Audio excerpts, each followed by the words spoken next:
पंख से कुछ नहीं होता, हौसलों में उड़ान होती है। पंख से कुछ नहीं होता, हौसलों में उड़ान होती है। मंजिल उन्हीं को मिलती है जिनके सपनों में जान होती है।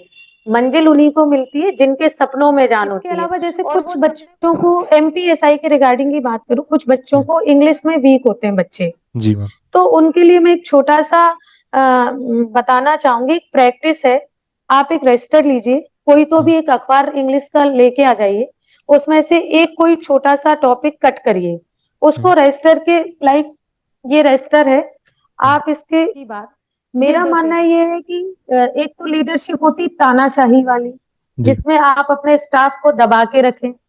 एक होती अंडरस्टैंडिंग वाली, जी आप स्टाफ की समस्याओं को समझेंगे, स्टाफ क्या आपसे एक्सपेक्ट करता है, लाइक उसको छुट्टी जाना है। पुलिस विभाग में सबसे बड़ी समस्या होती है कि वो उसके अधिकारी, लाइक मैं टीआई हूँ तो मैं मेरे अधीनस्थों को छुट्टी देना पसंद नहीं करूंगी, और वो हम्म बच्ची को भी माइंड मेकअप करके लाते थे कि तुमको एफआईआर करानी है, हम्म तुमको एफआईआर ही लॉन्च करानी है। जब भी वो बच्ची आती थी मेरे पास तो बोलती थी मैम आप तो मेरी एफआईआर कर दो।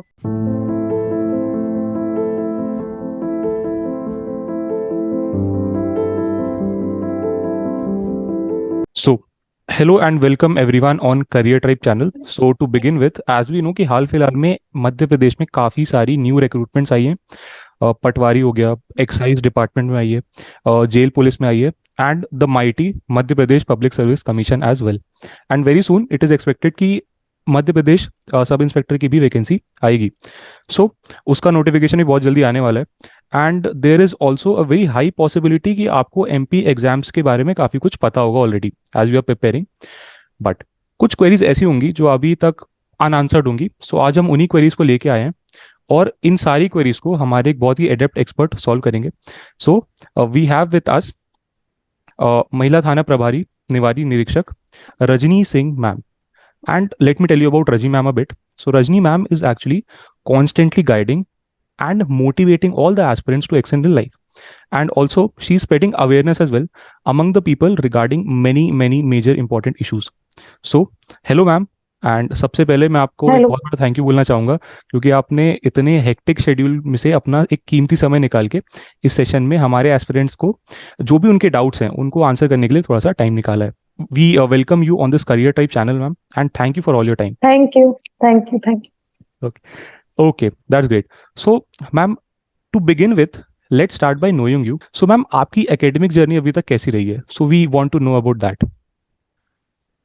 एक्चुअली सबसे पहले मैं आपको बताना चाहूंगी कि मैं जस्ट ग्रेजुएट हूँ, मैंने अपने ग्रेजुएशन में बीए किया है, और मेरी जो भी बीए तक की एजुकेशन है क्लास फर्स्ट से लेके, वो सारी गवर्नमेंट स्कूल और कॉलेज की रही। लोगों के मन में एक मेंटेलिटी होती है कि हम सरकारी स्कूल में पढ़ेंगे, अपने बच्चों को पढ़ाएंगे तो हम लाइफ में कुछ अच्छा नहीं कर पाएंगे। तो ऐसा नहीं, अगर आपके अंदर कुछ है तो आप कर सकते हैं। जब मैं क्लास ट्वेल्थ में थी तो मैंने मध्य प्रदेश की जो टॉप 10 की रैंक की लिस्ट बनती है, उसमें मेरा 8th रैंक था, और मेरे स्ट्रीम में मेरा फर्स्ट रैंक था पूरे एमपी में। और इसके अलावा मैंने जस्ट ग्रेजुएशन के बाद ही एग्जाम दिया था, तो मेरा पहले ही अटेम्प्ट में एसआई में सिलेक्शन हो गया था। Okay, that's really very great, ma'am.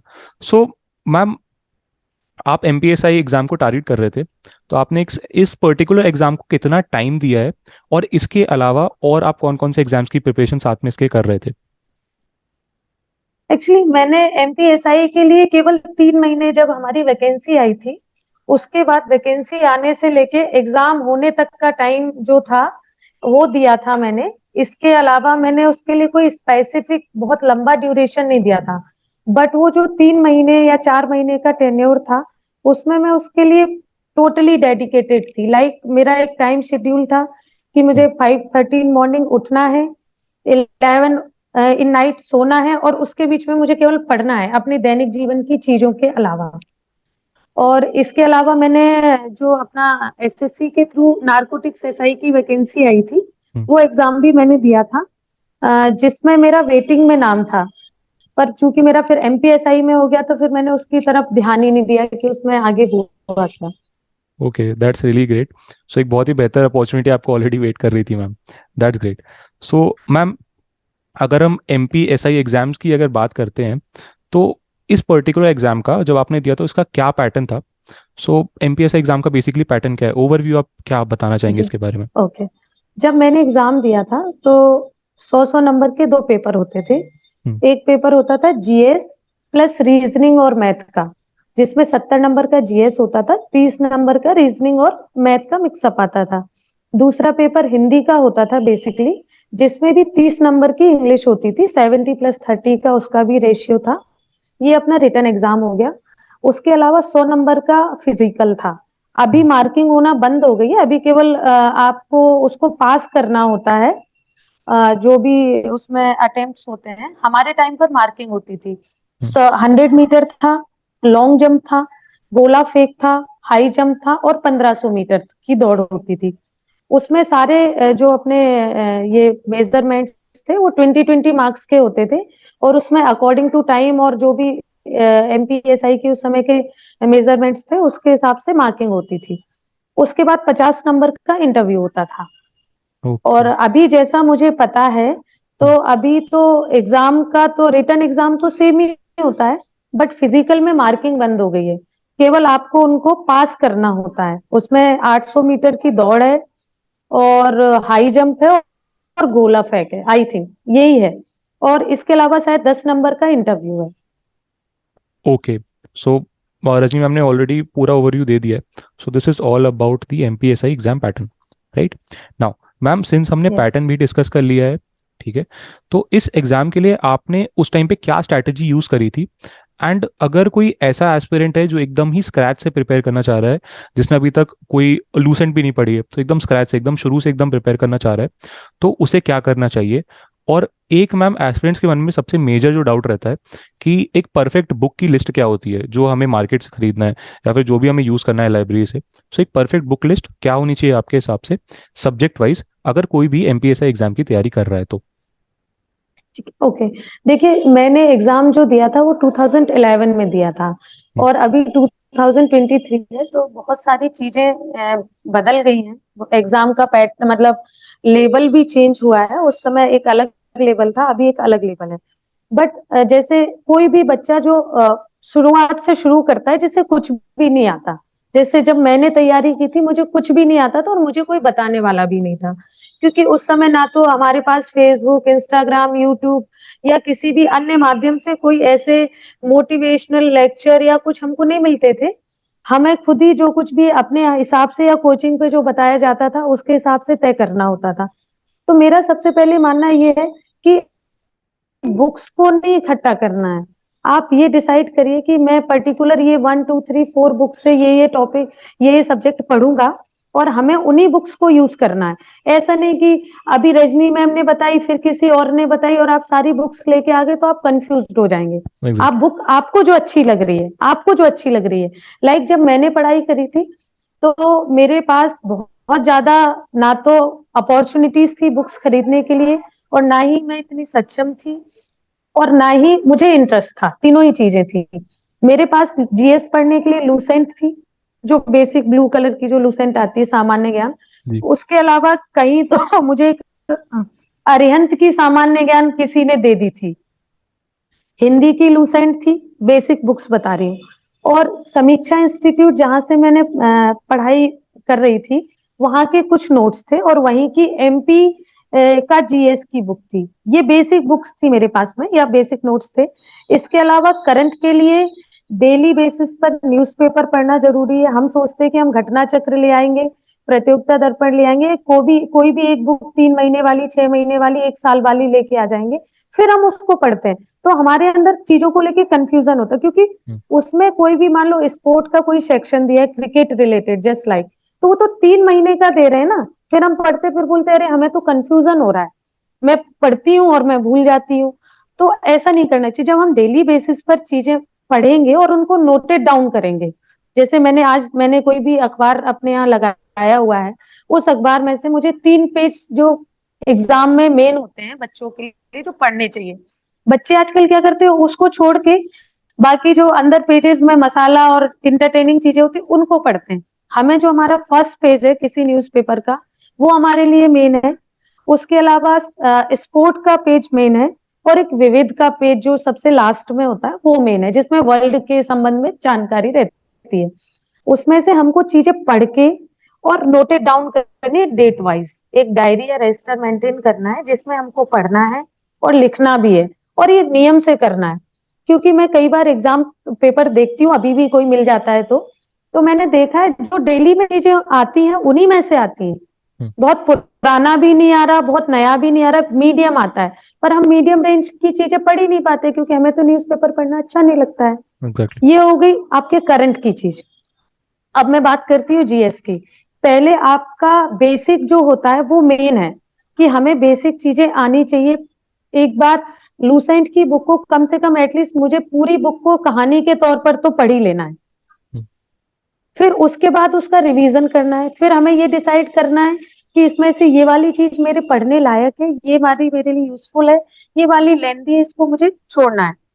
तीसरी चीज, बच्चे क्या, उन्होंने बुक उठाई, ऐसे पढ़ना चालू किया, मुंह से भी नहीं बोल रहे, पेन भी नहीं चला रहे, और उसी बीच में वो डिस्ट्रैक्ट हो जाते हैं अपने दोस्तों की बातों में, इंस्टाग्राम पर कोई रील के बारे में, या फेसबुक के बारे में, यूट्यूब या किसी गाने या परिवार की किसी चीज के बारे में। तो मेरा मानना है आप जब भी पढ़ते हैं तो कभी तो लेट के नहीं पढ़ना चाहिए। हम्म, ये मतलब मेरी बेसिक चीजें हैं जो मैं एग्जैक्टली। करती थी या आज भी मानती हूँ, कि कभी हमें लेट के नहीं पढ़नी चाहिए, क्योंकि जब तक हम विद्या का आदर नहीं करेंगे तो वो हमारी मेहनत का आदर नहीं करेगी। सबसे एग्जैक्टली। ये बेसिक चीज है। तो हमेशा बैठ के पढ़ना चाहिए, सुबह उठते हैं तो फ्रेशन अप होके पढ़ना चाहिए। उसकी दो चीजें, एक तो हम विद्या की रिस्पेक्ट कर रहे हैं, दूसरा हमें जो नींद आती है, हम नींद की मुद्रा में ही बैठ गए, किताब उठा ली, फिर झपक रहे हैं, तो हम फ्रेश हो जाते, तो हमारा पढ़ाई में भी मन लगता है। उसके अलावा पेन से जो भी आप पढ़ रहे हैं उसको अंडरलाइन करना सीखिए। कुछ आपको इंपॉर्टेंट लगता है, पास में एक रजिस्टर रखिए, उसमें टॉपिक वाइज चीजों को नोट करिए। ज्यादा बुक्स के चक्कर में हमें पढ़ना ही नहीं है। और लूसेंट में पीछे एक विविध का सेक्शन है, वो सारे बच्चों को कंठस्थ होना चाहिए। भारत में प्रथम, विश्व में प्रथम, पहला मुख्यमंत्री, पहला प्रधानमंत्री, या बहुत सारी चीजें हैं, ये करेंसी है, या बहुत इस तरीके के उसमें बहुत सारे टॉपिक्स हैं, वो टॉपिक्स होने चाहिए। और आजकल मैं देखती हूँ कि बच्चे क्या करते हैं, थ्योरी तो बहुत पढ़ते हैं, पर उनको आप बोलोगे कि ओटी लगाया करो तो उनको पता नहीं क्यों दिक्कत लगती है ओटी लगाने में। और यही सबसे बड़ी मिस्टेक है। अगर आपने ये मिस्टेक अपने तैयारी के दौरान सुधार ली तो आप यकीन मानिए, आपको ना ज्यादा बुक्स की जरूरत है, ना ज्यादा कोचिंग की जरूरत है। केवल आप एक रूटीन बनाइए, उस रूटीन में ये निश्चित होना चाहिए 5:30 मतलब 5:30, हम्म, 11 मतलब 11, या 10 मतलब 10। इस बीच में मैं खाने के लिए उठूंगा, नहाने के लिए उठूंगा, और दैनिक दिनचर्या के लिए उठूंगा। Mobile phone no use. 6 महीने के लिए आप मोबाइल फोन छोड़ दीजिए। 6 महीने में जब आपका जीवन बन जाएगा तो आप फिर मोबाइल ही मोबाइल चलाइए, आपको कौन भूलने वाला है। सबसे बड़ी चीज है ओटी लगाने की। कम से कम आप डेली बेसिस पर 200 से 250 ओटी लगाइए। एक लूसेंट की वस्तुनिष्ठ सामान्य ज्ञान करके किताब आती है, जी मैम। मैंने भी उसको लगाया है। उस वस्तुनिष्ठ सामान्य ज्ञान की किताब में टॉपिक वाइज, हर सब्जेक्ट के टॉपिक वाइज चैप्टर दिए हुए हैं। आप थ्योरी उस लूसेंट में से उसकी ओटी लगाइए उस टॉपिक की। पहले अगर मान लो 200 क्वेश्चन है किसी टॉपिक में, तो आप वो 200 क्वेश्चन लगाइए, या 200 एक साथ नहीं लगा पा रहे तो 50-50 या 100-100 करके स्टार्टअप करिए। साथ में एक चीज जो ध्यान देने वाली है वो ये है कि उन 200 क्वेश्चन में कुछ क्वेश्चन ऐसे हैं जो किसी ना किसी एग्जाम में आए हुए हैं, और वो उसमें मेंशन्ड होता है नीचे इन ब्रैकेट, दूसरे कलर से, ब्लैक कलर से पूरी बुक है, रेड या पिंक कलर से वो मेंशन करते हैं कि ये एग्जाम फला फला, ये क्वेश्चन फला फला एग्जाम में आया था। वो क्वेश्चन आपको अपने रजिस्टर में नोट डाउन करना है, और उसका साथ में आंसर नोट डाउन करना है, और उन क्वेश्चंस को आपको कंठस्थ याद करना है, कि आपको सोते में भी कोई वो क्वेश्चन पूछ ले तो आप उनका आंसर कर सको। साथ ही जैसे किसी को विज्ञान पसंद नहीं है, किसी को हिस्ट्री कम रुचि आती है पढ़ने में, जी। किसी को पॉलिटी में कम रुचि आती है, किसी को अन्य किसी टॉपिक में कम रुचि आती है, तो आप उसके लिए अपना बहुत ज्यादा टाइम वेस्ट मत कीजिए, हम्म, पढ़िए उसको, पर उसकी ओटी में टाइम वेस्ट कर लीजिए आप उतना, लूसेंट से या कोई भी अन्य बुक जो आपको अच्छी लग रही है। क्योंकि मैंने इन्हीं बुक से पढ़ाई की है, तो मैं बार बार उनका नाम ले रही हूँ, जी क्योंकि मेरे लिए वही बुक्स थी। तो अगर आप उनमें से जैसे मैंने बताया है टॉपिक वाइज, उसको आप कंठस्थ कर लेंगे, तो मैं मानती हूँ अगर 10 क्वेश्चन आ रहे हैं तो आप 40 to 60% क्वेश्चन अटेम्प्ट करके आ पाएंगे 100% में से, वो संबंधित टॉपिक के। और मेरे साथ ऐसा हुआ था। मुझे साइंस में कम रुचि बनती थी पढ़ने में, जी तो मैंने तो वही किया कि वो साइंस की लूसेंट के जितने भी थे, चाहे वो जीव विज्ञान हो, चाहे भौतिकी हो, चाहे रसायन हो, चाहे और भी उसमें टॉपिक्स थे, मैंने उसी से सबको ओटी लगाई, फिर जो किसी एग्जाम में आए थे उनको नोट डाउन किया और उनको याद कर लिया। हम्म याद किया तो उनमें से कुछ क्वेश्चन मुझे मिले। पूरे फेल होने से बेहतर था, मैंने कुछ तो अटेम्प्ट कर पाया। जी मैम। और इसके अलावा जैसे कुछ बच्चों को एमपीएसआई के रिगार्डिंग की बात करूं, कुछ बच्चों हम्म, को इंग्लिश में वीक होते हैं बच्चे, जी मैम। तो उनके लिए मैं एक छोटा सा बताना चाहूंगी। एक प्रैक्टिस है, आप एक रजिस्टर लीजिए, कोई तो हम्म, भी एक अखबार इंग्लिश का लेके आ जाइए, उसमें से एक कोई छोटा सा टॉपिक कट करिए, उसको हम्म, रजिस्टर के ये रजिस्टर है, हम्म, आप इसके ये 2 पेज हैं, इस साइड में उसको चिपकाइए जो आपने पेपर की कटिंग की है। जी ठीक है, उस पेपर की कटिंग को आप पढ़िए। उस पेपर की कटिंग में आपको मुझे लगता है अगर कोई 20 लाइंस हैं, तो उसमें 5 या 7 मीनिंग होंगे जो आपको नहीं आते हैं, बाकी जी। पूरी आपको पेपर की कटिंग समझ में आएगी कि वो किस टॉपिक के बारे में। हम्म, तो बच्चे क्या करते हैं, उन्होंने मोबाइल उठाया, गूगल डिक्शनरी निकाली और लेके उसमें वो टॉप वर्ड डाला और उसका मतलब ढूंढ लिया। जनरली ये ट्रेंड में है, जी जी। पर ऐसा नहीं करना है। आप ऑक्सफोर्ड की डिक्शनरी लाइए, उसमें से थोड़ी मेहनत करके उस टॉपिक को खोल के उस लेटर में से खोजिए। उसका फायदा क्या होगा कि उस पन्ने में और भी चार जो वर्ड्स दिए हुए हैं, जी आप एक वर्ड को ढूंढने के लिए उन 4 वर्ड्स को भी पढ़ोगे, तो आपका दिमाग खुलेगा। केवल आप पर्टिकुलर उस चीज के साथ में और 4 नई चीजें पढ़ते जाओगे, तो वो कहीं ना कहीं आपके दिमाग में घर करेंगी। जी। जब आपने उन वर्ड्स को देख लिया, उनका मतलब समझ लिया, तो आपको वो पूरा एक टॉपिक समझ में आ गया। ठीक है, फिर उस टॉपिक को जो आपने इधर पे एक चिपकाया हुआ है, वो हम्म, किसकी, अखबार के पत्रकार की वर्डिंग्स हैं, जी। उसका दूसरे साइड वर्जन लिखिए। हो हम्म, सकता है अपनी भाषा में, अपने वर्ड्स में। हो सकता है आप कई पहले आपकी इंग्लिश खराब होगी, फिर थोड़ी सुधरेगी, फिर और सुधरेगी। बट इसका लाभ आपको कहां पर मिलेगा, जब एग्जाम में अनसीन पैसेजेस आते हैं ना, जी जी। जिसको पढ़ने में बच्चे का बहुत सारा टाइम वेस्ट होता है, हम्म, क्योंकि उनको समझना पड़ता है, हम्म, प्रैक्टिस में ही नहीं है वो चीज। जब आप ऐसा करेंगे तो वो चीज प्रैक्टिस में होगी, आप थोड़ा सा नजर डालेंगे और आपको ये समझ में आएगा। अगर आप जो मैंने बताया इसको कोई भी बच्चा 1 महीने तक भी करेगा, तो उसका दिमाग खुलने लगेगा। इंग्लिश को लेके उसका डर खत्म हो जाएगा। बच्चों में डर है हम्म, इंग्लिश को लेके कि अरे मैं कैसे कर पाऊंगा, अनसीन कैसे समझूंगा, वो तो कुछ तो भी आ जाएगा। जब आप ये कुछ तो भी अपने घर पर प्रैक्टिस में लाओगे, तो आपको इसका लाभ मिलेगा 101%। ये मेरे द्वारा किया हुआ है, और इसका थोड़ा नहीं बहुत सारा लाभ मैंने एग्जाम हॉल में देखा था। हम्म, क्योंकि वहां पर जब एकदम से अनसीन आया, ये तो मैंने कभी पढ़ा ही नहीं था, कभी देखा ही नहीं था, अब मैं क्या करूं। मैंने उसको देखा, अच्छा अच्छा ठीक है, मतलब मेरा कॉन्फिडेंस था कि मैं कर पाऊंगी। हम्म, बेसिकली आपके अंदर कॉन्फिडेंस होना बहुत जरूरी है कि मैं कर पाऊंगी। जब आप पहले ही हथियार डाल दोगे तो आप कहाँ से कर पाओगे। ये एग्जैक्टली मैम। बेसिक चीजें हैं। हाँ, अगर आप इन चीजों को करेंगे, तो बुक्स तो ऐसा है कि आप किसी भी यूट्यूब चैनल से या किसी भी कोचिंग से, या कोई भी जो अभी करंट में पढ़ रहा है बंदा, उससे आप डिस्कस करके ले सकते हैं अगर आप इंटरेस्टेड हैं तो। एग्जैक्टली बाकी मैम। तो मेन मुझे लगता है अगर आप इतना किया तो आप कर जाएंगे। ओके। तो मैम आपने बहुत ही बेहतरीन तरीके से हमें सारा कुछ समझा दिया है। आई गेस इससे बेटर आपको कोई नहीं समझा पाएगा। Right, so thank you for that ma'am. ठीक है। तो मैम इसी इसी क्वेश्चन को थोड़ा और एक्सटेंड करते हैं, ठीक है। तो ठीक है। एक ना बहुत बड़ा ही विवादित टॉपिक रहा है कि कोचिंग कर रहा है कोई एक इंसान और कोई एक सेल्फ प्रिपरेशन कर रहा है। वैसे तो आपने ऑलरेडी एक बहुत बड़ा ठीक है। ओवरव्यू ऑलरेडी दे चुका है। बट मैम क्या होता है ना, अगर मान लीजिए मैं हूँ और मैं सेल्फ प्रिपरेशन कर रहा हूँ और कोई कोचिंग जा रहा है, तो मुझे उसको देख के लगेगा कि हाँ, इस कोचिंग वाले बंदे से मैं अपना पेस कैसे मेंटेन करके चलूँ, कि कैसे मैं, तो उस पर्टिकुलर एस्पिरेंट से या उस पर्टिकुलर बंदे से मैं कैसे अपना पेस एकदम मेंटेन करके चलूं। तो मैम ये थोड़ा एक इन्फीरियरिटी आ जाती है बच्चों में कि हाँ, मेरा कंपटीशन बहुत सारे लोगों से है और उस कोचिंग वाले बंदे से भी है, और उसको एक्स्ट्रा गाइडेंस भी मिल रहा है। तो ऐसे एस्पेक्ट में मैम क्या क्या करना चाहिए एक एस्पिरेंट को? देखिए, अगर आप सक्षम हैं, जरूरी नहीं कि आप कोई एक बहुत बड़े लेवल की कोचिंग इंस्टीट्यूट को ज्वाइन करें। मेन चीज होती है माहौल।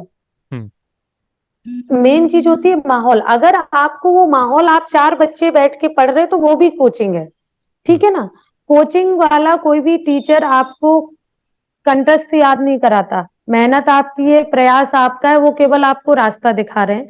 और चूंकि वहां पर बहुत सारे बच्चे होते हैं, तो हमारे अंदर कंपटीशन की भावना होती है कि हम इससे अच्छा कर पाए। ठीक है? एग्जैक्टली। अगर हम सक्षम नहीं है, तो हम चार बच्चे जो कोचिंग नहीं जाते हैं, हम एक टाइम मेंटेन करें कि ये वाले टाइम हमारा कोचिंग का टाइम है। हम्म। ठीक है? और उस टाइम पर वो चार बच्चे बैठ के, जैसे कोचिंग पर एग्जाम होता है उस टाइप से वो ओटी का कंपटीशन करें, तो आपके अंदर कॉन्फिडेंस, जो लैक ऑफ कॉन्फिडेंस आप हो जाता है ना, वो नहीं होगा। हम्म। और ये जरूरी नहीं कि आप कोचिंग जाके ही कर पाएंगे। अगर आपके अंदर लगन है, कोचिंग पर 200 बच्चे जाते, क्या 200 के 200 सेलेक्ट होते हैं? होते तो वो 4 6 10 ही होते हैं। एग्जैक्टली। बाकी तो रह जाते किसी भी कारणवश। तो हम्म। अगर आपके अंदर लगन है, आपके अंदर ये भाव है कि मैंने, मेरे पेरेंट्स ने, मेरे भाई बहनों ने अपने जीवन में वो परिस्थितियां देखी हैं जो शायद हम उससे अच्छा कर सकते थे, और अगर मैं कुछ बन जाऊंगी या बन जाऊंगा, तो वो परिस्थितियों से बहुत अच्छा मैं उनके लिए कुछ कर पाऊंगा, और एक अच्छा लाइफस्टाइल, आइडियल लाइफस्टाइल जो सामान्य परिवारों में होता है, मैं वो उनको दे पाऊंगा। तो मैं मानती हूँ आपको किसी कोचिंग की जरूरत नहीं, कहीं जाने की जरूरत नहीं, आप घर पे बैठ के पढ़ाई करके सिलेक्शन ले सकते हैं। ये बहुत ही बढ़िया बात बोली है मैम आपने। ठीक है, इससे काफ़ी एस्पिरेंट जो है, जो ऐसा सोच रख रहे हैं कि हाँ कोचिंग वगैरह की ज़रूरत है, काफ़ी ज़्यादा मोटिवेट भी होंगे और काफ़ी ज़्यादा रजी मैम से की बातों से रिलेट भी कर पा रहे होंगे। ठीक है। और एक बात मैं और आपको बताऊं, जी मैम। जिन 3 महीनों में मैंने एग्जाम दिया था ना, मैं उन 3 महीने कोचिंग ही नहीं गई। मैंने केवल घर पे पढ़ाई करी। उससे पहले 2 महीने गई थी बस। और जैसे ही वैकेंसी आई तो मैंने छोड़ दिया, बोले वहां पे बहुत ज्यादा टाइम लगता है, हम्म। वेस्टेज ऑफ टाइम ज्यादा हो रहा है, आने में जाने में, क्लास में कोई सर नहीं आ रहे हैं, कभी कुछ हो रहा है, कभी कुछ हो रहा है, तो मैंने कोचिंग जाना ही छोड़ दिया था। 3 महीने मैंने घर पे पढ़ाई करी थी। Okay, that's really wonderful ma'am. Ma'am अगला क्वेश्चन आपके लिए ये है कि प्रिपरेशन का सबसे खूब प्रिपरेशन को की अगर हम बात करते हैं, तो प्रिपेयर करते टाइम एक एस्पिरेंट का बोलते हैं सबसे ज़्यादा प्रिपरेशन वाला जो टाइम रहता है सबसे खूबसूरत फेज रहता है। बट इसी खूबसूरत फेज के टाइम पे मैम और भी कुछ चीज़ें रहती हैं, जैसे कि कई बार थोड़ी नेगेटिविटी आ जाती है दिमाग में कि हो सकता है इस बार मेरा एग्जाम ना निकले। और दूसरी, जैसे जैसे एग्जाम पास आते जाता है, हो सकता है हमारी तैयारी हो सकता है हमारी तैयारी ना हो। तो दोनों ही, जिसकी तैयारी नहीं है मैम वो तो ऑब्वियसली उसको उतनी टेंशन नहीं होगी, बट जिसकी तैयारी है उसको एक एक्सट्रीम प्रेशर रहता है एग्जाम पे कि हाँ अगर मेरा एग्जाम सही नहीं गया तो मेरा पूरा शायद साल बर्बाद जाए, और एमपी के केस में हो सकता है कुछ ज़्यादा ही साल बर्बाद चले जाए। तो मैम इस पर्टिकुलर रिगार्ड में आप क्या बताना चाहेंगे? देखिए साहिल, दो चीजें हैं। पहली चीज, जो एक्सट्रीम प्रेशर, जिसकी तैयारी बहुत अच्छी होती है उसके हम्म। लिए, तो उनके लिए मैं बस ये कहना चाहूंगी, एग्जाम से 24 घंटे पहले पढ़ना बंद कर दो। हम्म। जो आपने पढ़ लिया वो पर्याप्त है। उन 24 घंटे में आप मूवी देखना चाहते हैं, सॉन्ग सुनना चाहते हैं, अपनी फैमिली के साथ टाइम स्पेंड करना चाहते हैं, आप वो सब करिए। कई बच्चे होते हैं वो जिस दिन एग्जाम है उससे एक रात, पूरी रात पढ़ रहे हैं, सुबह जाके आपका दिमाग सुन, हम्म। क्योंकि आपकी नींद ही नहीं हो पाई प्रॉपर। आपको उस दिन प्रॉपर नींद लेना है, उससे एक दिन पहले प्रॉपर फूड लेना है।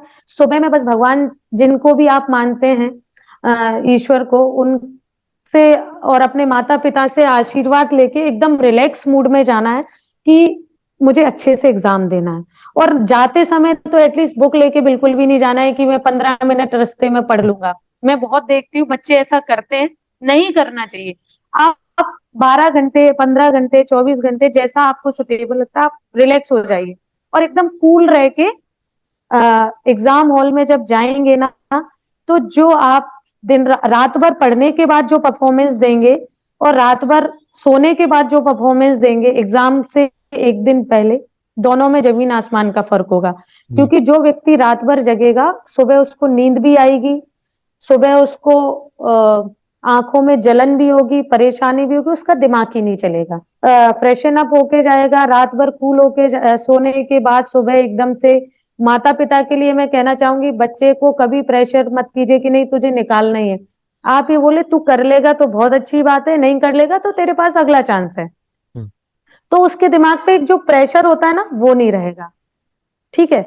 इसके अलावा अगर बच्चे के मन में, मैंने जैसे पहले भी कहा, अगर आपके मन में अपना, अपने माता पिता का, अपने भाई बहनों का भविष्य बदलने का जुनून होगा, तो आप ना डरेंगे, ना घबराएंगे, और ना ही लैक ऑफ कॉन्फिडेंस में जाएंगे, और ना ही आपके अंदर प्रेशर आएगा। हम्म। और सबसे बड़ी चीज आपको ये सोचना है, जैसे 200 जगह हैं, 200 में से मेरे को तो लास्ट वाली जगह मिल जाए, मुझे नहीं टॉप करना, मुझे हम्म। फर्स्ट नहीं आना है।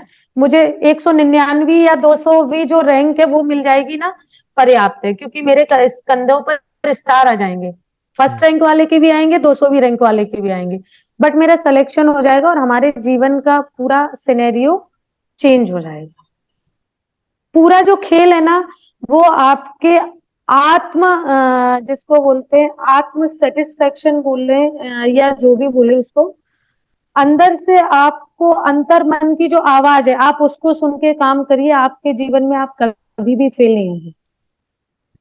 मैम अगला क्वेश्चन आपकी मेरिट लिस्ट में नाम के उससे रिलेटेड है। तो जब एग्जाम निकलता है मैम और अपना नाम आप मेरिट लिस्ट में देखते हैं, वो खुशी बयान नहीं की जा सकती, ये आपको बहुत अच्छे से भली भांति पता है। ठीक है। तो जी। मैम वो दिन कैसा था, और आपका पुलिस ट्रेनिंग एकेडमी में जो पहला दिन था वो कैसा था? ये हाउ कैसा हाँ, सिनेरियो तो रहता है वहाँ पहले दिन पे? देखिए, जब मैंने 12th में टॉप किया था, तो उस समय मेरे घर पे टीवी भी नहीं थी, तो मुझे नहीं पता था कि मेरा नाम न्यूज में चल रहा है दूरदर्शन पर। मेरे अड़ोसी पड़ोसियों ने आके बताया कि तुमने टॉप किया है, तुम्हारा मध्य प्रदेश में 8वां नंबर है, नीचे लाइन चल रही है मध्य उसमें न्यूज में, हम्म। रजनी सिंह चौहान, शासकीय माध्यमिक कन्या विद्यालय लाहार, जिला भिंड, 8वां स्थान, ऐसा करके उसमें चल रहा था। और उस दिन मेरे मम्मी पापा भी घर पे नहीं थे, मेरे लिए बहुत, चूंकि आज से अगर हम 12-15 साल पहले की बात करें, तो ना ही हम इतने समझदार थे, ना वैसा माहौल था। जी। अचानक से घर पे पत्रकारों की भीड़ आ जाना, तो उसके लिए भी यूज टू नहीं थे, घर पे पेरेंट्स भी नहीं थे, मैं, मेरी बहन, मेरा छोटा भाई, हम तीनों लोग थे। फिर पड़ोसियों ने आके पूरा सेटअप किया। तो एक अलग सी खुशी होती है, जिसको हम कई बार शब्दों में बयान नहीं कर पाते। अब जी। बात करते हैं एमपीएसआई की।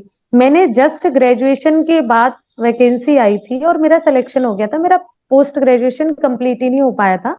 मैं एलएलबी कर रही थी, तो मैंने सेकेंड ईयर में ही उसको छोड़ना पड़ा था मुझे, क्योंकि हम्म। एलएलबी रेगुलर होती है, उसको हम प्राइवेट नहीं कर सकते। जी। जी। तो उसका जो, मुझे आज भी ध्यान है, 30 दिसंबर को 2011 में रिजल्ट आया था।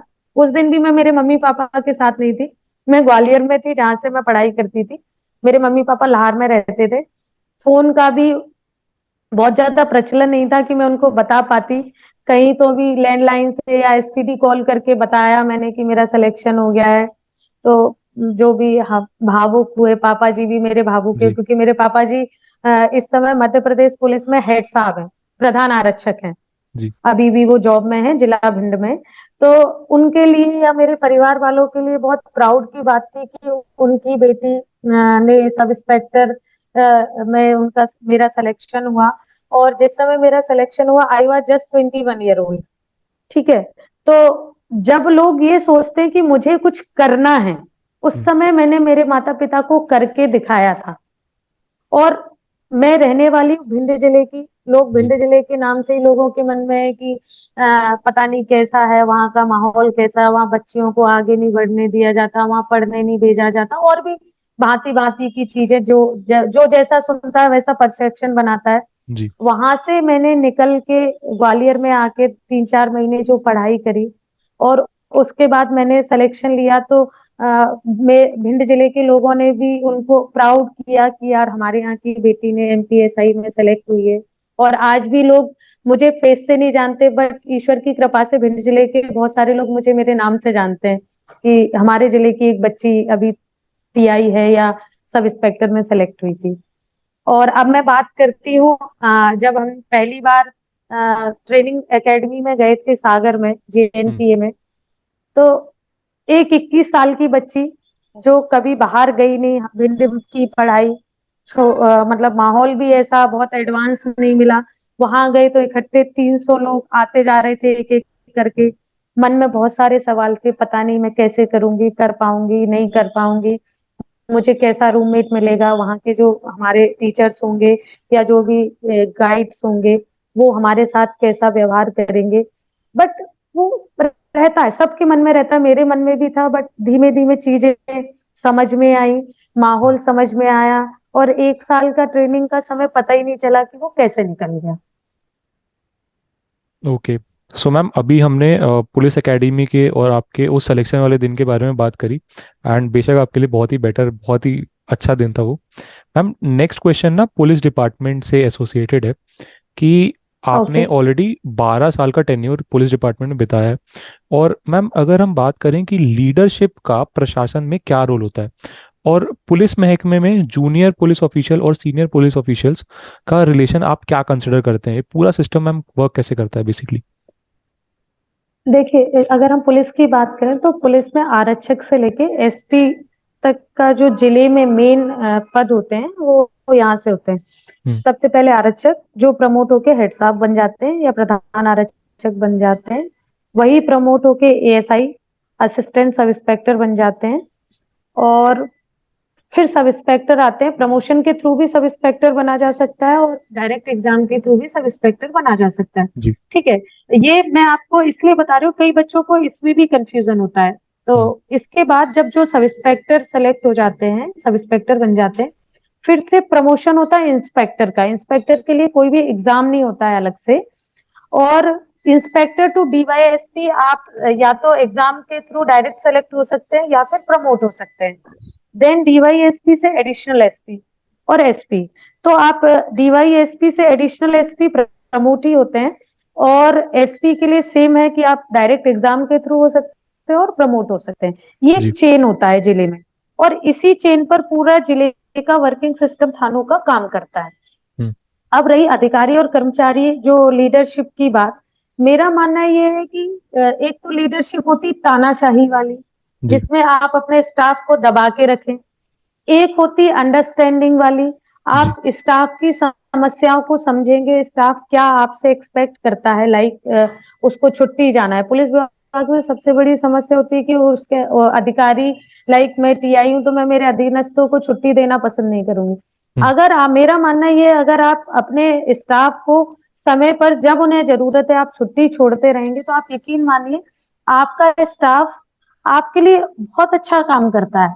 अब जब जिस मेरे किसी आरक्षक को आज उसके घर में शादी है, आप मुझे छोड़ना है, उसको छुट्टी जाना है, वो छुट्टी मांग रहा है, मैं उसे छुट्टी नहीं दे रही, तो वो तो एक प्रेशर में है।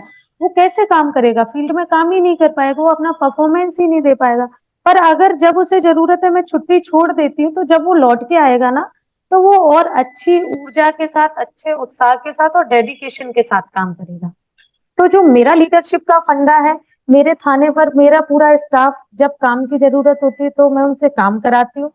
जब फैमिलियर होने की जरूरत होती है तो मैं उनके साथ इतना फैमिलियर होती हूँ, उनको कभी ऐसा लगता ही नहीं है कि वो सीआई के साथ बैठ के इंटरेक्ट हो रहे हैं। ठीक है। जब मैं ऐसा करती हूँ तो अगर कोई स्टाफ जिसकी ड्यूटी 6 घंटे की थी खत्म हुई या 12 घंटे की थी खत्म हुई, मुझे नीड है, मैं दोबारा बुलाती हूँ, तो वो उतने ही खुशी मन से आते, दबाव में नहीं आते। अरे यार कहाँ से मैडम का कॉल आ गया, मुझे जाना पड़ेगा। वो खुश खुश होकर बोलते हैं, हाँ मैडम मैं आ रही हूँ या आ रहा हूँ। तो ये है मेरा लीडरशिप का तो फंडा, ऐसा ही चलता है। ओके, तो वेरी वेल एक्सप्लेन मैम। तो आपने बेसिकली एक फंडा ये बताया है कि बॉस में और लीडर में क्या डिफरेंस होता है। सो आपने बहुत अच्छे तरीके हाँ। से बताया। That's great. सो मैम, अभी ये रही लीडरशिप की बात। और मैम, नेक्स्ट इज ठीक कि है। हम जानते हैं कि पुलिस की नौकरी बहुत मुश्किल है, बहुत मतलब बहुत ही मुश्किल है। छुट्टियां नहीं मिल रही है, बहुत प्रेशर में काम कर रहे हैं। एंड कई बार मैम, जैसे कि प्रेशर की बात की, तो बहुत एक्सट्रीम प्रेशर का भी जो सामना करना पड़ता है। और आपके टेन्योर में भी आपने देखा होगा कुछ इंस्टेंसेस ऐसे होंगे जहाँ पे पब्लिक डीलिंग या फिर एक्सेट्रा पे आपको बहुत ज़्यादा एक्सट्रीम प्रेशर का सामना करना पड़ा होगा। ठीक है। तो मैम, अगर अलाउड हो, अगर आप बता सके हमें, तो कोई ऐसा इंस्टेंस जो आपके दिमाग में हमेशा रहता है कि हाँ यार, यहाँ पे मैंने एकदम एक्सट्रीम प्रेशर एकदम फेस किया था। तो मैम, ये क्या रहेगा ना, थोड़ा हमारे एस्पिरेंट्स को भी समझ में आएगा कि हाँ, how police department is actually working. So क्या आप मैम ऐसे कुछ इंस्टेंसेस शेयर कर सकते हैं हाँ जहाँ से मैं आप बता प्रेशर मैं पे थे? कल ही और जी जी मैम, बताइए प्लीज, थैंक नहीं, यू। प्रेशर पे तो नहीं, प्रेशर पर आना ना आना तो ये अपने ऊपर डिपेंड करता है। हम्म। बट पब्लिक आपके साथ कैसे अप्रोच करती है, उसके बाद आप कैसे डील करते हैं, बेसिकली बात यहाँ पर ये है। जी ठीक है। तो अभी आपने अगर मेरा इंस्टाग्राम पर आप मुझे फॉलो करते हो तो मैंने अभी एक बच्ची का गोद भराई का वीडियो डाला जी है, जी कल जी कल ही डाला है। अभी जी। न्यूज में भी आया है वो। तो वो बच्ची के ससुराल वालों ने उसे छोड़ दिया था, उसको ले नहीं जा रहे थे। शी वाज प्रेग्नेंट 7 मंथ और पिछले 5 महीने से वो अपने मायके में थी। और उसके पिताजी और दादाजी जब भी थाने आते थे, 2-4 बार पहले आए, और वो बच्ची को भी माइंड मेकअप करके लाते थे कि तुमको एफआईआर करानी है, हम्म तुमको एफआईआर ही लॉन्च करानी है। जब भी वो बच्ची आती थी मेरे पास तो बोलती थी, मैम आप तो मेरी एफआईआर कर दो, मेरे ससुराल वालों पर, मेरे पति पे, सास ससुर पे, जेठ जेठानी पे, या जिस पर भी। तो मैं हर बार उसको उससे कुछ बात करती थी, फिर मैं उसको बोलती थी अपन एक काम करना, तुम 2 दिन बाद आना, तुम 2 दिन बाद आना। ऐसा 2-3 बार मैंने किया। हालांकि इसके पीछे मेरा कुछ और सेंस था, क्योंकि मैं उस मैटर में, मुझे पता था। जब मैंने बच्ची से बात की, उसके ससुराल वालों से अलग अलग बात की, तो मुझे ये समझ में आया कि इनके बीच में केवल मेंटल डिफरेंसेस हैं, कोई ऐसा हम्म। बहुत बड़ा इशू नहीं है जिसके लिए हम एफआईआर करके दोनों की लाइफ खराब करें, प्लस वो बच्चा जो उसके पेट में है, उसकी लाइफ खराब करें। जी मैम। ठीक है। तो उसके दादाजी ने मेरी स्टाफ के कांस्टेबल को कॉल किया। उस वीडियो में वो दादाजी दिख भी रहे हैं जो बाद में रो रहे थे। तो मेरे कांस्टेबल को बोलते हैं यहाँ की बुंदेलखंडी लैंग्वेज में कि साहब हम आज थाने आ जाएं। तो उसने बोला हाँ आ जाओ आप। तो बोले हमें एफआईआर मिल जाएगी ना, पक्की एफआईआर मिल जाएगी। तो उसने कहा कि दादा आप थाने आ जाओ, पक्की एफआईआर मिलेगी नहीं मिलेगी बड़ी मैडम बताएंगी, मैं तो छोटी मैडम हूँ हम्म उसको समझाने के लिए। तो वो छूटते साथ बोलता है अपनी बुंदेलखंडी लैंग्वेज में कि हमें तो लगता है कि तुम्हारी मैडम रिश्वत खो रहा है, तभी मेरी एफआईआर नहीं कर रही है। अब मुझे बहुत ज्यादा बुंदेलखंडी नहीं आती। जी। लाइक उसका मतलब ये था कि मैडम कुछ आपसे इनटेक करना चाहती है, इसलिए हमको हर 2 दिन बाद बुला रही है और हमको गुमराह कर रही है, एफआईआर जी। नहीं कर रही है। आप, जबकि मेरे मन में ये था कि मैं, FIR is not solution, solution is कि हम उनके जो मेंटल डिफरेंसेस है उनको बिठाल के दूर करें। हम्म जब मैंने दोनों बच्चों को बुलाया और उनसे बात करी और उनको काउंसिल करके साथ में रहने के लिए तैयार किया, और उसके बाद वो जो गोद भराई की रस्म और उसके लिए जो भी सामान था, वो मेरा खुद का सेल्फ मेरे मन में आया कि उसकी बच्ची की मम्मी पापा दोनों दिल्ली में मजदूरी करने गए। तो ऑब्वियस है वो इतने महीने बाद जा रही है, तो और प्रेग्नेंट भी है, तो उसके घर पे ऐसा कोई है नहीं, बूढ़े दादा दादी, वो क्या थी तो उसकी गोद भराई करेंगे। हम्म तो मैंने कहा कि शायद मैं ऐसा करूं, इसको भी अच्छा लगे, मेरा मन था एक्चुअली करने का। और वो सब चीज उनको पहले से पता नहीं थी कि ऐसा होने वाला है। जब मैं उनको लेके आई और उनको मैंने उस तरीके से उस बच्ची को ट्रीट किया अपनी छोटी सिस्टर के लाइक, तो वो जो दादाजी जो पहले कह रहे थे कि तुम्हारी मैडम तो रिश्वत खो रहा है, वो दादाजी मुझसे बोल के गए कि आप आज से आप मेरी बेटी हो, मैं आपको पुलिस वाला नहीं मान रहा, आप मेरी बेटी हो। ऐसा कोई बेटी ही कर सकती है अपनी बहन के लिए, अपने परिवार के लिए, एक पुलिस वाला तो नहीं कर सकता।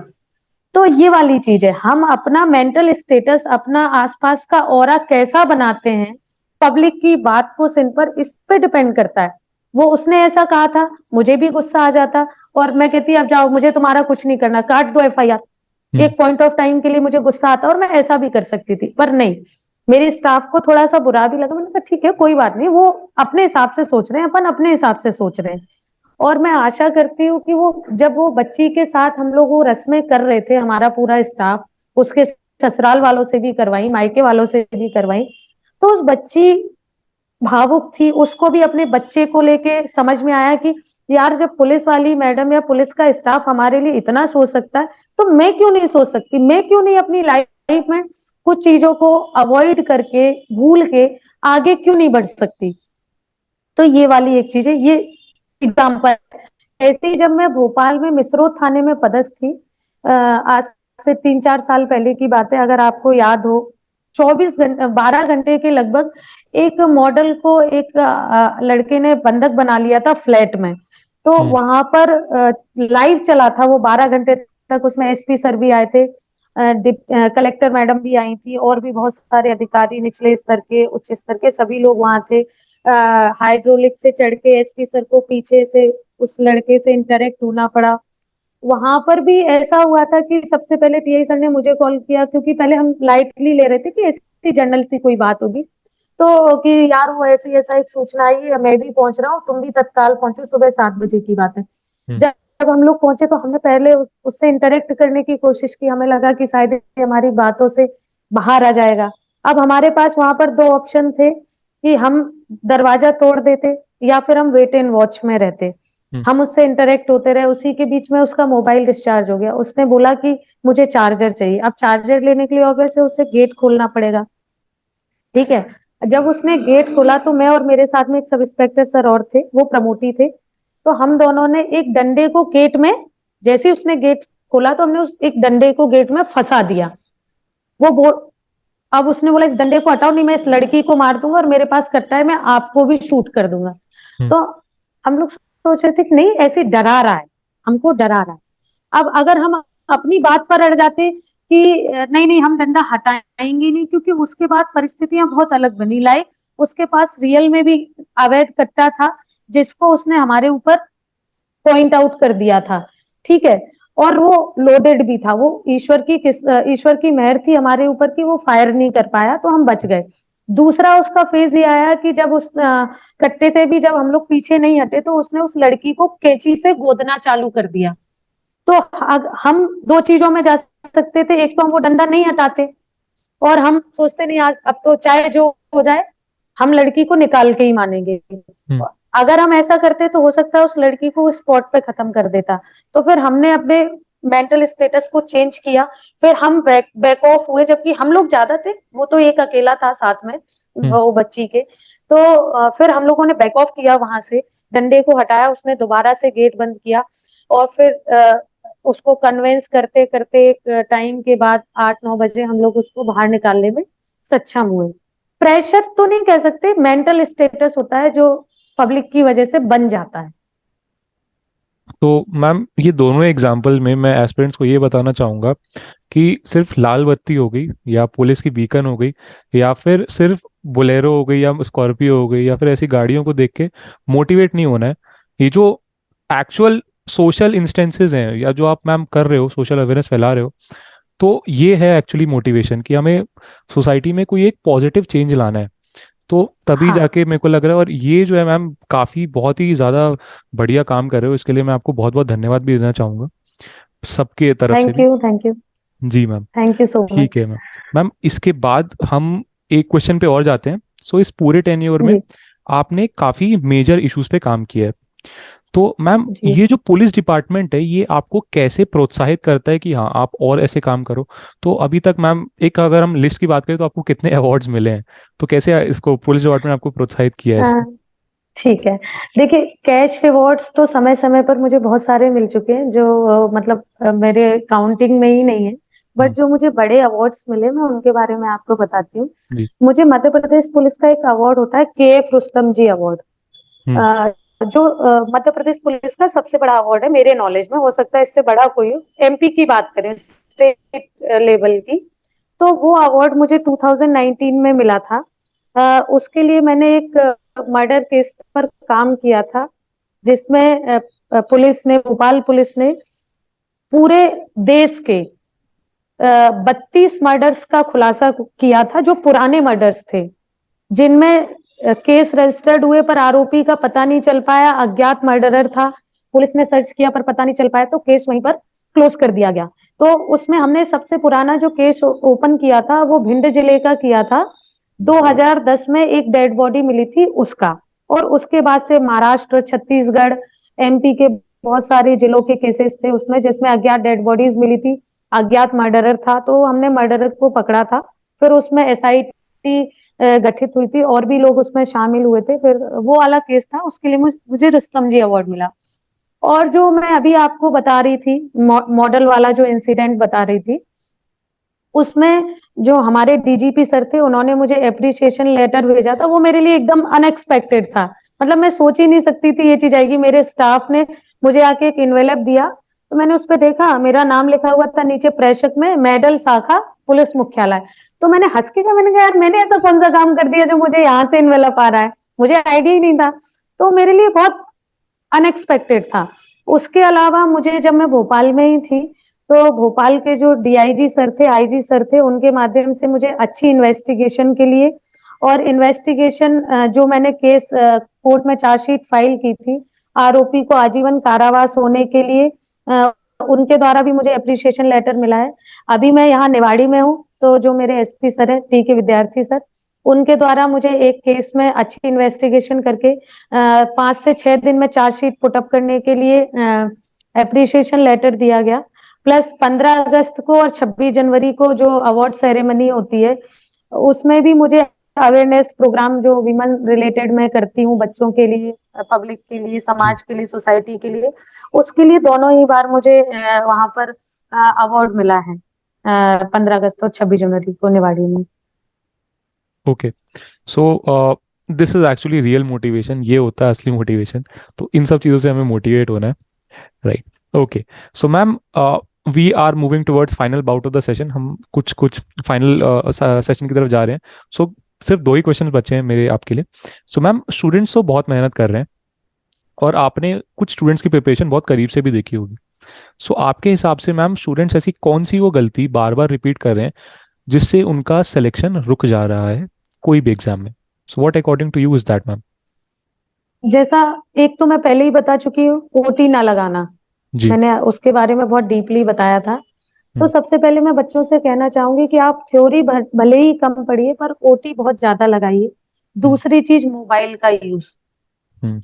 आप पढ़ रहे हैं, आपने अगर सोचा है कि मैं 3 घंटे पढ़ूंगा या पढ़ूंगी, तो उस 3 घंटे में नो मोबाइल फोन, नो दोस्ती, no Insta, no Facebook, no any social activity. वो 3 घंटे आपके केवल उसी के लिए। हम्म। उसके बाद भले ही तो आप 10 मिनट 15 मिनट फोन का यूज करो, ऐसा नहीं कि आप पढ़ाई करते जा रहे हैं, यार यार मैं चेक कर लूं मेरे दोस्त का मैसेज तो नहीं आया, मैं चेक कर लूं ग्रुप में मैसेज तो नहीं आया। आपने अपना जो रिदम था उसको तोड़ दिया ना। हम्म। जब आप रिदम तोड़ोगे तो फिर आपको उतना ही कंसंट्रेशन बनाना पड़ेगा। तो जी। मोबाइल का यूज कम करना है, सोशल मीडिया पर कम एक्टिव रहना है। आप सेलेक्ट हो जाइए, फिर उसके बाद एक्टिव एक्टिव ही रहिए जैसे मैं रहती हूँ। जी। अब मुझे कोई रोकने वाला नहीं है, और मुझे मतलब ये टेंशन नहीं कि मुझे पढ़ाई करनी है, मेरा वो समय बर्बाद हो रहा है। मैं अपना काम करती हूँ, अपनी जो भी पुलिस की वर्किंग है उसको 100% देती हूँ। उसके बाद जो थोड़ा बहुत समय मिलता है उसमें सोशल मीडिया पर भी एक्टिव रहती हूँ। Okay. Wonderful ma'am. Ma'am, last question for you कि वी आर सीइंग दैट हम परपेचुअल शॉर्टेज पे हैं मैन पावर पे। अगर हम पुलिस डिपार्टमेंट की बात करें, हमें बहुत सारे फीमेल कांस्टेबल्स की, बहुत सारे ऑफिसर्स की ज़रूरत है, मेल कांस्टेबल्स की, और बहुत सारे सीनियर ऑफिशियल्स की भी ज़रूरत है। और जो हमारा यूथ है वो आपने भी देखा है मैम, बहुत ज़्यादा एक्साइटेड है कि हाँ, मुझे डिपार्टमेंट में जाना है, मुझे एडमिनिस्ट्रेशन में कैसे भी जाना है। सो एक पीस ऑफ एडवाइस लास्ट जो आप हमारे एस्पिरेंट्स को देना चाहोगे? मैं ये कहना चाहूंगी कि आप लोग अच्छे से पढ़ाई करिए और डेडिकेशन के साथ करिए। अपने माता पिता के जो त्याग है उनको ध्यान में रह के करिए। ये मेरे जीवन का मूल मंत्र मंत्र है, इसलिए मैं इसको तीसरी या चौथी बार इस इंटरव्यू के दौरान रिपीट कर रही हूँ, क्योंकि मैंने फील किया कि मेरे पिताजी ने कैसे तो अपने शौक, अपनी जरूरतों को कम करके मुझे पढ़ाया, मुझे कोचिंग के पैसे दिए, फीस के पैसे दिए, किताबों के लिए पैसे दिए, ग्वालियर में रहने के लिए पैसे दिए। अगर मुझे उनका ये त्याग तब भी याद था, आज भी याद है और भविष्य में हमेशा याद रहेगा। पहली चीज ये, अगर आप इसको लेके चलेंगे तो आप यकीन मानिए जीवन में कुछ अच्छा करेंगे। जी। दूसरी चीज, आपके अंदर कभी ईगो नहीं आना चाहिए कि हम्म। मैं टीआई बन गई हूँ, मैं सब इंस्पेक्टर बन गई हूँ। जब मैं एमपी में सेलेक्ट हुई थी, मतलब मेरा टॉप 10 में नाम आया, तो मेरे फ्रेंड्स थे, वो बोलते थे अब तो तुझे घमंड आ जाएगा, तूने तो टॉप कर लिया। मैं तब भी वैसी थी। फिर जब मैं सब इंस्पेक्टर सेलेक्ट हुई तो बोलते थे कि अब तेरा व्यवहार बदल जाएगा, तेरे अंदर ईगो एटीट्यूड आ जाएगा। मैं तब भी वैसी ही मिली उनको। फिर मैं 10 साल बाद टीआई बन गई, उनके मन में फिर से भाव आया कि ऐसा ना हो ये बदल जाए, टीआई बड़ा पोस्ट लोगों को लगता है। तो मैं तभी आज भी वैसी हूँ। तो मूल मूल थिंग इज कि हमें जमीन से जुड़े रहना चाहिए। आप कहाँ से उठे हो और कहाँ से उठ के यहाँ तक पहुंचे हो, अगर आप वो निचला स्तर याद रखोगे तो आपके अंदर ना तो कभी ईगो आएगा, ना एटीट्यूड आएगा, ना घमंड आएगा। 3 चीजें, 2 चीज, ये 3 चीजें हो गई। इसके बाद मैं मेरी तरफ से सभी बच्चों को कहना चाहूंगी, पंख से कुछ नहीं होता, हौसलों में उड़ान होती है, पंख से कुछ नहीं होता, हौसलों में उड़ान होती है, मंजिल उन्हीं को मिलती है जिनके सपनों में जान होती है। मंजिल उन्हीं को मिलती है जिनके सपनों में जान होती है। और वो सपने कौन से हैं जो हम खुली आंखों से देख रहे हैं, जिनके बारे में मैं अभी बार बार बता रही थी, मम्मी पापा से जुड़े, भाई बहनों से जुड़े, खुद से जुड़े, जो जेन्युइन है। सपने तो हम सोच लेंगे, हम कुतुब मीनार खरीद लेंगे, वो संभव नहीं है।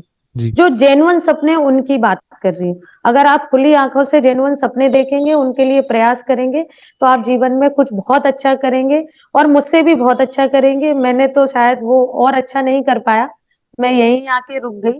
तो अगर आप कहीं सेलेक्ट होते हैं तो रुकिएगा मत, और दूसरा एग्जाम का भी तैयारी करिएगा, एग्जाम भी दीजिएगा और सेलेक्ट होइएगा।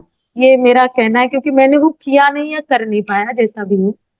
तो मैं कर नहीं पाई उसको डेडिकेट, मैंने उस और सोच ही नहीं पाया। मुझे लगता था मैं थानेदार बन गई बहुत है, तो ऐसा नहीं सोचना है।